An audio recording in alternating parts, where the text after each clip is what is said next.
Today, if medicine can't explain your symptoms, chances are you'll hear the words autoimmune disease. But what if many of these so-called autoimmune conditions are really the body reacting to an unrecognized chronic infection like Lyme disease? Hello, this is Dr. K. Paul Stoller, and I have been treating Lyme disease now for a quarter of a century.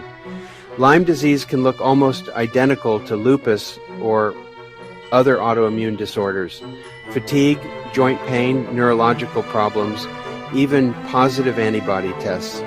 In fact, many Lyme patients show a positive ANA, the very same test doctors often use to diagnose lupus. Here's the problem. A positive ANA isn't specific. Up to 30% of healthy people can have one.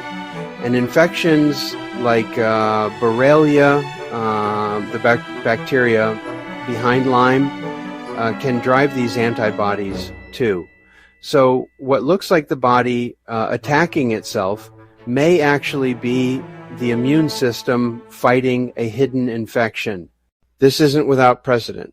For years, rheumatic fever was labeled an autoimmune disease until it was proven to be a reaction to strep bacteria. Could lupus, in some cases, be another infection-driven condition we've mislabeled?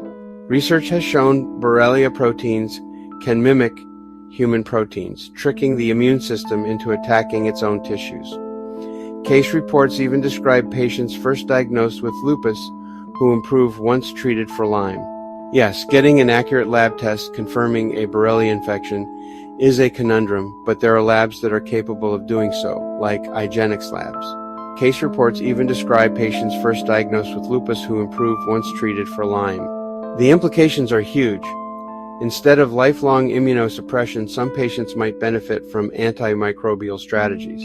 But because testing for stealth infections isn't perfect, and because the idea challenges entrenched medical models, this connection isn't widely accepted yet.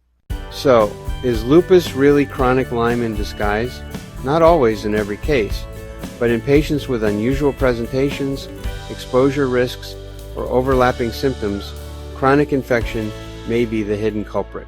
And until we start asking these questions, countless patients may be misdiagnosed. Look, this is anecdotal, but I've never had a lupus patient in my practice that did not test positive for a Borrelia infection. I know it is often problematic to get diagnosed for a Borrelia infection, but that is another topic for another video.